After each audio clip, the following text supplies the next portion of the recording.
विमल पोलो जुबा केसरी, हर पल मनाओ केसरी त्योहार। मनोज जी भी वोट देने आ गई। कंगना जी बीजेपी बनाम बीजेपी के वोट पे आप क्या बोलेंगे? कॉन्स्टिट्यूशन क्लब के जो इलेक्शन हो रहे हैं इस पर क्या बोलना चाहेंगे? ये पहली बार बीजेपी वर्सेस बीजेपी है, तो हम लोग खासकर जो बहुत नए लोग हैं उनके लिए थोड़ा सा ये कंफ्यूजिंग माहौल है। तो हम अपने सीनियर से पूछ रहे हैं कि क्या, क्योंकि हमने भी कॉन्स्टिट्यूशन क्लब अभी ज्वाइन किया है, कुछ 1-2 महीने हुए हैं, तो देखते हैं अब कैसा रहे। किसको सपोर्ट करने के लिए सोच रहे हैं?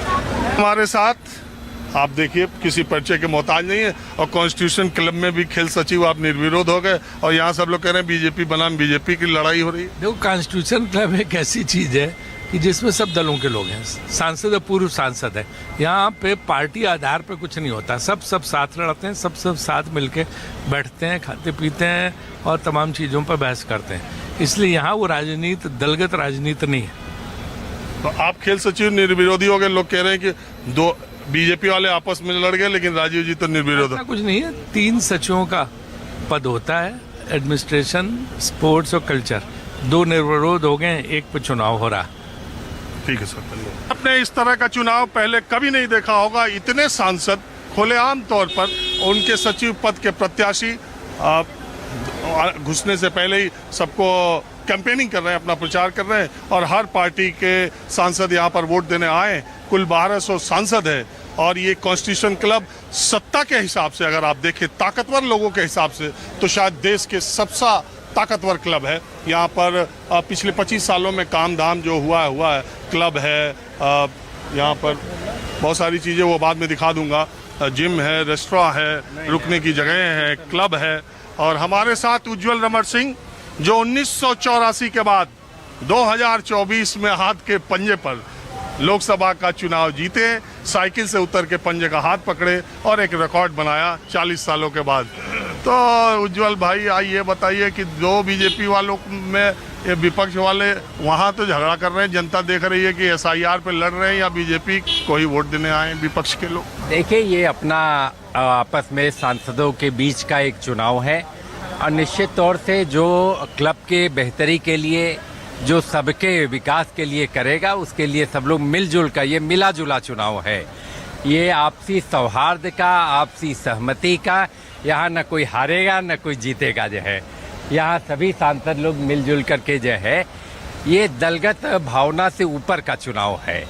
तो इसलिए जो है मैं तो कहूँगा कि सभी सांसद आ रहे हैं, वोट दे रहे हैं, और बहुत ही अच्छा माहौल है। और उम्मीद करेंगे जब नतीजा आएगा तो उससे बढ़िया माहौल होगा जब गले मिलकर जो है सब लोग जाएंगे जो है। मतलब आप सब लोग बीजेपी वाले के ही जिताने के, विपक्ष ने। ये सिंबल पे चुनाव नहीं है साहब, ये सिंबल पे चुनाव नहीं है। नहीं, मैं दूसरी बात कह रहा हूँ ना कि जीतेगा एक बीजेपी वाला ही, नहीं विपक्ष का कोई नहीं लड़ा यहाँ। क्यों? हमारे एग्जीक्यूटिव मेंबर में देवेंद्र सिंह हुड्डा जी खड़े हैं और मिस्टर गिल खड़े हैं, बहुत से साथी हैं, अलग अलग पार्टियों से हैं, जो सेक्रेटरी भी हैं, अलग अलग पार्टियों से नहीं, सेक्रेटरी की पोस्ट। ये तो देखिए, अब मान लीजिए खड़ा होना चाहता उज्जवल रमन सिंह जी खड़े हो जाते हैं, वो नहीं खड़े हुए, ये तो इनकी इच्छा है ना।